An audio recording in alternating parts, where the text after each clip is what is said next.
She laughed. Not a giggle. Not a chuckle. A loud, sharp, dismissive laugh that echoed through the hallway. Right as I stepped out of the bedroom, holding the suit I was going to wear for our anniversary dinner. Her phone was in her hand. She wasn't alone. On the screen, I saw a man, shirtless, holding a glass of wine, with fairy lights behind him. Her thumb rushed to hang up the call, but it was too late. Our eyes met. Her smile vanished. I didn't say a word. I walked past her, set the suit down on the counter, and walked out of the apartment. That was 4 days ago. Since then, I've ignored every call, every knock, every voicemail that started with, "Ellis, wait." Because what am I waiting for? Another excuse? Another fake story about a coworker or a stupid joke? No, I gave her a month. 30 days of me trying, asking, begging for connection. A month of me planning something small, something meaningful, just to feel like I still mattered. She gave me silence, attitude, and now, laughter. Tonight was our anniversary. Instead of dinner, I poured myself a whiskey, sat by the window, and turned my phone off. But I turned it back on just once, around 10 p.m. She called immediately, screaming, furious. "Where are you? You're embarrassing me."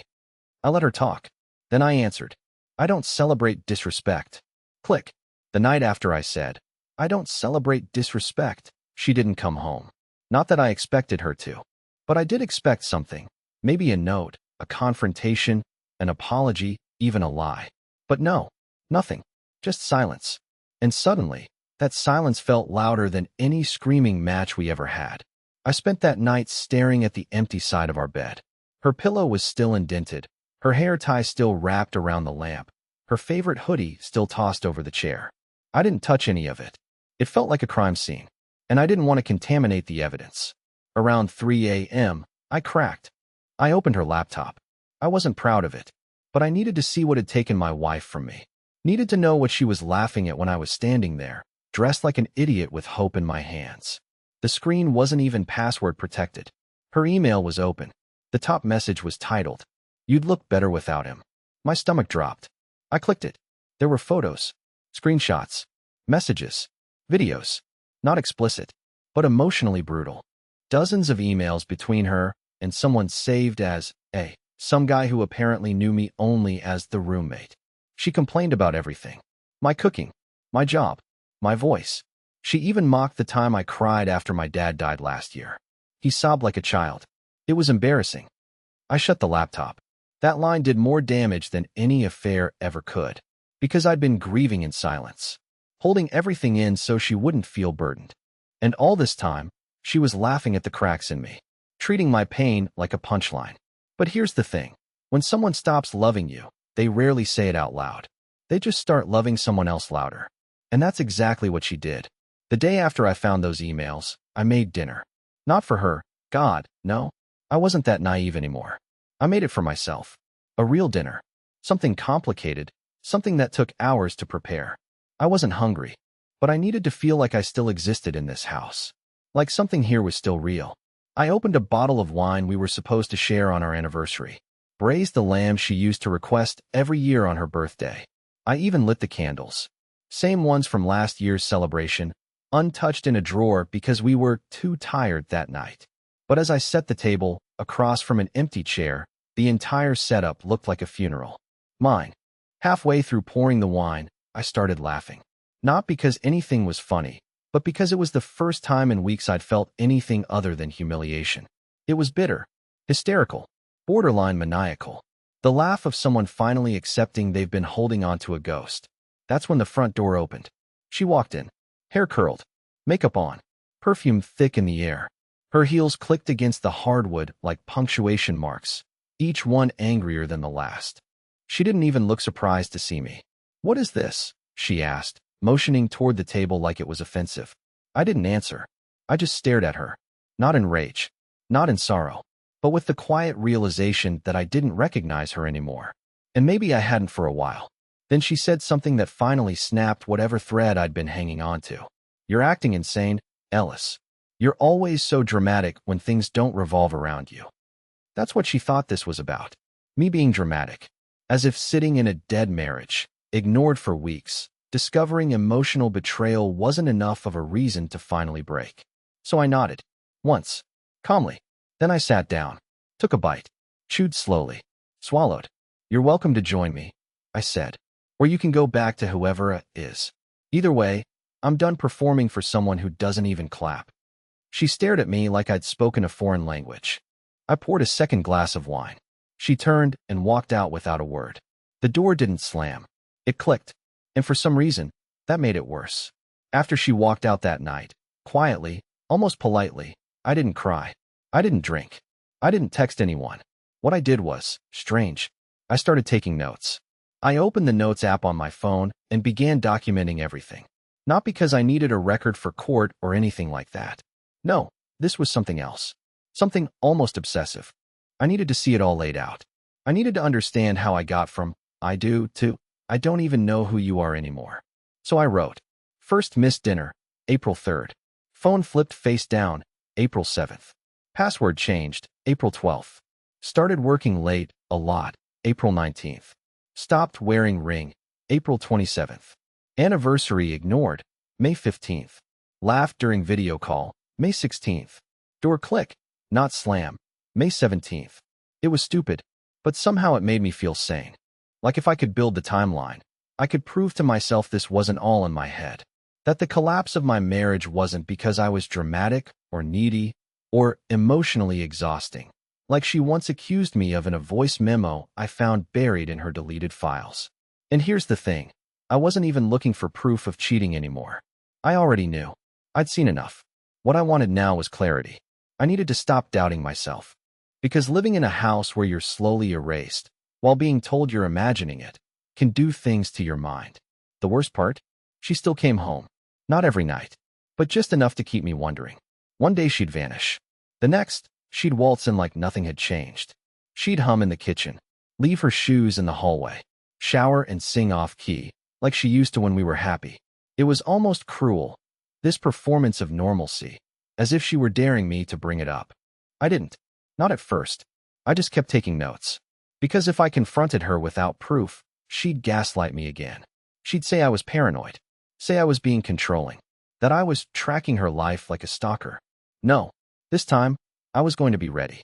So when I finally opened her tablet, synced to the same cloud account as her phone, and found the hidden photo album labeled After Hours, I didn't even flinch. There he was again, shirtless, wine glass, hotel robe, same guy, different background, different cities. She wasn't working late. She was flying to him. And I was home, cooking lamb, lighting candles, waiting for someone who had already replaced me months ago. I didn't delete the photos. I didn't confront her. Not yet. Because for the first time in weeks, I had something she didn't know about. I had leverage. The funny thing is, once you know the truth, once you really know, it stops hurting. Not because it's less painful, but because the uncertainty is gone. There's something oddly comforting about finally naming the thing that's been haunting you. You stop bleeding, and you start planning. That's where I was when she came home the next night. She was wearing that same long coat she always wore when she wanted to pretend she'd been somewhere innocent. Like it could cover the scent of guilt. She walked into the kitchen, casually tossed her bag on the counter, and opened the fridge. "I'm starving," she said like we were still a couple. Like I hadn't been dissecting every moment of her double life for the past 72 hours. I watched her from the doorway. She pulled out leftovers I'd made. The same meal she once said was too heavy for her. Now she was devouring it like nothing was wrong. I asked her where she'd been. She blinked. Just once. That was the tell. Then she said, "Just drinks with Jenna. You know her." I nodded slowly, careful not to show anything. I already knew she was lying. Jenna had posted photos from her cousin's baby shower that same evening, 500 miles away. But I played dumb. "You two still hang out?" She shrugged. "Sometimes." She needed to vent. I nodded again. I didn't mention the hotel charge I saw in the joint account, or the Uber receipt from the airport, or the email confirmation she forgot to delete from her tablet. I didn't say a word about the guy's name, Ash, in the After Hours folder. Instead, I leaned against the wall and asked, "Did she vent about relationships?" That's when she looked up, just for a second. "No," she said. "It wasn't like that." And that was it. She just kept eating, like nothing happened. I went to bed early that night. Left her in the kitchen.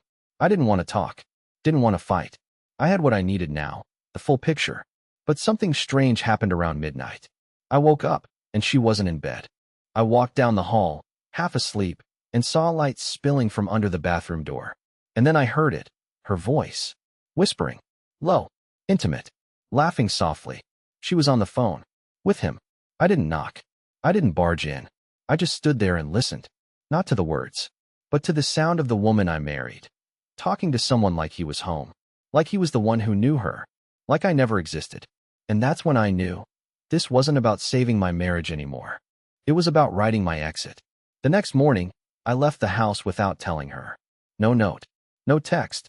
I just grabbed my keys, wallet, and a folder of printed screenshots from her after-hours stash and walked out.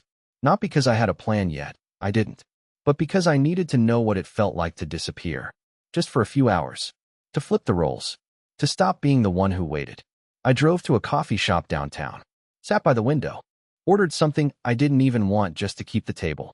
Then I opened the folder, spread everything out in front of me like case files. Every hotel receipt, every time-stamped message, every flirty, intimate selfie she sent that man while I was making dinner or folding her laundry. And for the first time since this all began, I didn't feel like the victim. I felt like the observer, like I was outside of the story now, watching it unfold from a distance. And from that vantage point, the truth became clearer. She wasn't confused. She wasn't torn. She wasn't stuck in a phase. She had already moved on. She just didn't have the decency to tell me. I stayed out most of the day, drove around the city, ate lunch by myself, bought a new phone charger just because mine was old.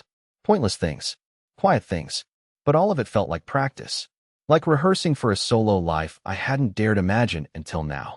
I came back around 8 p.m. The lights were on. Her car was in the driveway. She was inside. And here's the thing. She didn't even notice I'd been gone all day. Not a word. Not a glance. She was curled up on the couch, scrolling her phone, laughing at something I would never be invited into. I stood there in the hallway for a solid minute, staring at her. She never looked up. She had completely edited me out of her world. So I did something petty, something quiet. I walked into our shared office, opened the top drawer, and took the backup hard drive. The one with her entire photo library. All her videos. Her work documents. Everything. I slipped it into my coat pocket. Not because I planned to delete it, but because I wanted her to feel the absence. Just once. I wanted her to wonder what was missing. Because I was done screaming into the void. From now on, I'd speak her language. Silence. The day after I took the hard drive, she asked me where the charger was. Not how was your day? Not why didn't you answer my texts? Not even are we okay? Just the charger. I told her I didn't know. She rolled her eyes and walked past me, muttering something about how I never keep track of anything. I nearly laughed. The irony was suffocating. That night, I stood in the bathroom brushing my teeth while she changed in the bedroom behind me.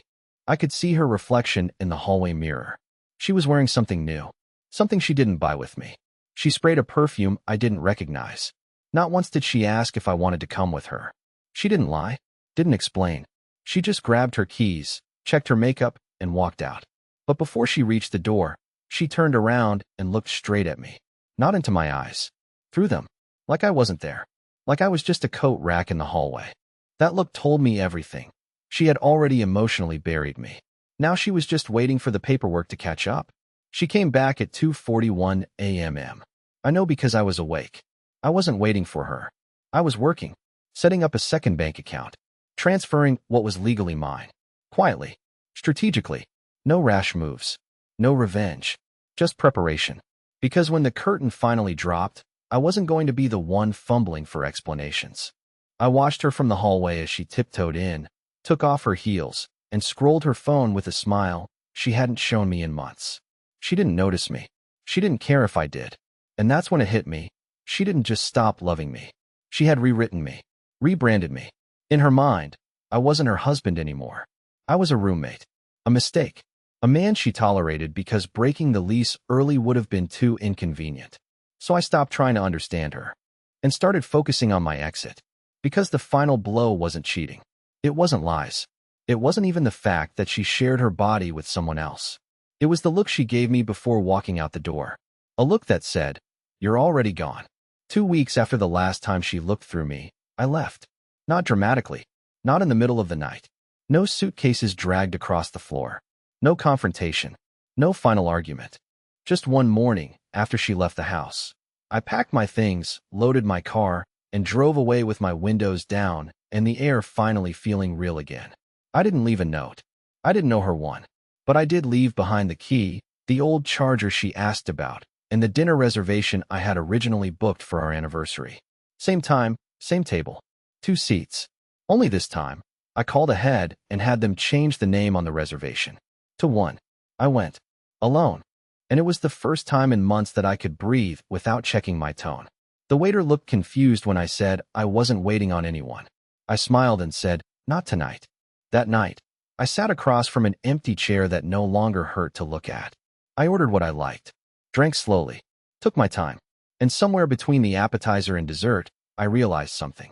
I had been holding on to a memory of someone who didn't exist anymore. And maybe, if I'm honest, never really did. The woman I loved, who left notes in my lunch, danced barefoot in the kitchen, cried with me during movies. She had vanished long before the lies. And I had spent too long grieving a version of her that she had already burned to the ground.